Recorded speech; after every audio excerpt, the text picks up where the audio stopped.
এই গরমে সহজ পাচ্ছ বাটা মাছের আলু পটল দিয়ে ঝোলের রেসিপি একবার এইভাবে বানিয়ে খেয়ে দেখুন। গরম ভাতে আর কিছুই লাগবে না। নমস্কার, আমি রিয়া। আমার চ্যানেলে নতুন একটি পর্বে আপনাদের সবাইকে অনেক অনেক স্বাগত জানাই। আশা করি আপনারা সবাই খুব ভালো আছেন। প্রতিদিনের মতো আজও নতুন একটি রেসিপি নিয়ে আপনাদের সামনে হাজির হয়েছি। আজকে শেয়ার করতে চলেছি একদম সহজ পাচ্য একটা বাটা মাছের ঝোলের রেসিপি। চলুন তাহলে দেখে নেওয়া যাক। আশা করছি আজকের রেসিপি আপনাদের খুব ভালো লাগবে। এই রেসিপি বানানোর জন্য প্রথমেই আমি 7টা মতো বাটা মাছ নিয়েছি। মাছটাতে প্রথমেই লবণ দিয়ে দিলাম, তারপর দিয়ে দিলাম হাফ চামচ মতো হলুদ গুঁড়ো, এরপর দিয়ে দেবো ওই হাফ চামচ মতো সর্ষের তেল দিয়ে লবণ হলুদ সর্ষের তেল খুব ভালোভাবে মাছটায় মেখে নেব। সব মাছগুলোতে খুব সুন্দরভাবে এই লবণ হলুদ সর্ষের তেল মেখে নিয়েছি। এরপর মাছগুলো ভেজে নেওয়ার পালা। কড়াইতে আগে থেকে তেল গরম করে নিয়ে তার মধ্যে মাছগুলোকে একে একে ছেড়ে দিয়েছি। মাছগুলো ভাজা হচ্ছে, এরপর উল্টে দেব, অপর পাশটাকেও খুব ভালোভাবে ভেজে নেব লাল লাল করে। দেখুন গায়ের রঙটা কিন্তু অনেকটাই লাল লাল হয়ে এসছে। এবার অপর পাশটাও একদম মিডিয়াম টু হাই ফ্লেমে রেখে আমি মাছগুলোকে ভেজে নেব বেশ খানিকটা সময় নিয়ে। মাছ এখানে ভাজা হয়ে গেছে, তাই তুলে নিচ্ছি। কড়াইতে যে তেলটা ছিল তার মধ্যে ওই হাফ চামচ মতো ফোড়নে দিলাম, আর তারপর দিয়ে দিলাম হচ্ছে কুচিয়ে নেওয়া পেঁয়াজ। এখানে মিডিয়াম মাপের একটা পেঁয়াজকে এইভাবে কুচি করে নিয়েছিলাম, তো সেই পেঁয়াজটাই এর মধ্যে দিয়ে দিয়েছি। পেঁয়াজটাকে একটু বাদামি করে ভেজে নিয়ে তারপর এর মধ্যে ওই হাফ চামচ মতো গ্রেট করা আদা দিয়ে দিলাম। আদাটা যেহেতু কাঁচা, তাই আদার গন্ধটা যেতে একটু সময় লাগবে। পেঁয়াজের সাথে একই সাথে আদাটাও ভেজে নিলাম ওই মিনিট খানেক মতো।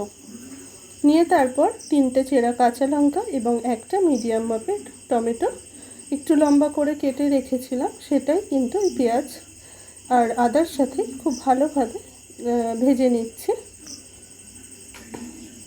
এরপর এর মধ্যে অ্যাড করে দেবো হচ্ছে গুঁড়ো মশলাগুলো। দিয়ে দিলাম হাফ চামচ জিরে গুঁড়ো, হাফ চামচ হলুদ গুঁড়ো, আর স্বাদ অনুযায়ী লবণ এবং হাফ চামচ হলুদ গুঁড়ো দিয়ে আবারও খুব ভালোভাবে মিশিয়ে নিচ্ছি বা নাড়াচাড়া করে নিচ্ছি।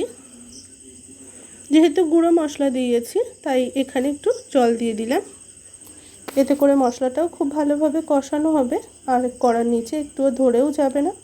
খুব ভালোভাবে মিনিট 2 মতো মশলাটাকে কষিয়ে নিয়ে এখানে লম্বা করে কেটে নেওয়া পটলের টুকরোগুলো দিয়ে দিলাম, আর একই মাপের আমি আলুগুলোও কেটে নিয়েছি পটলের সাথে সামঞ্জস্য রেখে।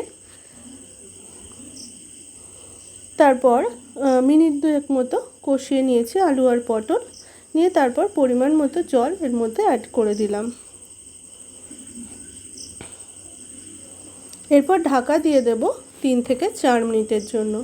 3 থেকে 4 মিনিট পর ঢাকাটা খুলে আবারও একটু নাড়াচাড়া করে নেব আর এপিট ওপিট করে দেব, যাতে সব সবজি বা আলুগুলো খুব ভালোভাবে সিদ্ধ হয়।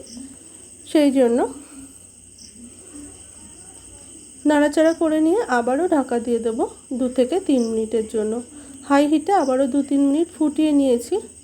নিয়ে তারপর এর মধ্যে আমি দেখে নেব সবজিগুলো কেমন সিদ্ধ হয়েছে। সবজি কিন্তু এখন খুব ভালোভাবে সিদ্ধ হয়েছে। মিনিট 6 মতো ঢাকা দিয়ে দিয়ে কিন্তু আমি সবজিগুলোকে এভাবে খুব ভালো করে সিদ্ধ করে নিয়েছি। এরপর এর মধ্যে দিয়ে দিলাম হচ্ছে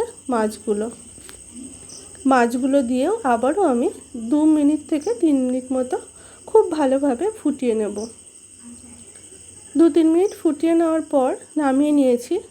এখন একদম তৈরি হয়ে গেছে আমাদের আজকের রেসিপি, একদম সহজ পাচ্ছ আলু পটল দিয়ে বাটা মাছের ঝোলের রেসিপি। এটি গরম ভাতে কিন্তু দুর্দান্ত লাগে খেতে। আজকের রেসিপি আপনাদের কেমন লাগলো অবশ্যই জানাবেন। ভালো লাগলে লাইক কমেন্ট শেয়ার এবং চ্যানেলে নতুন বন্ধু হয়ে থাকলে চ্যানেলটিকে সাবস্ক্রাইব করার অনুরোধ রইল। সবাই ভালো থাকবেন, অনেক ধন্যবাদ, আর thank you so much for watching.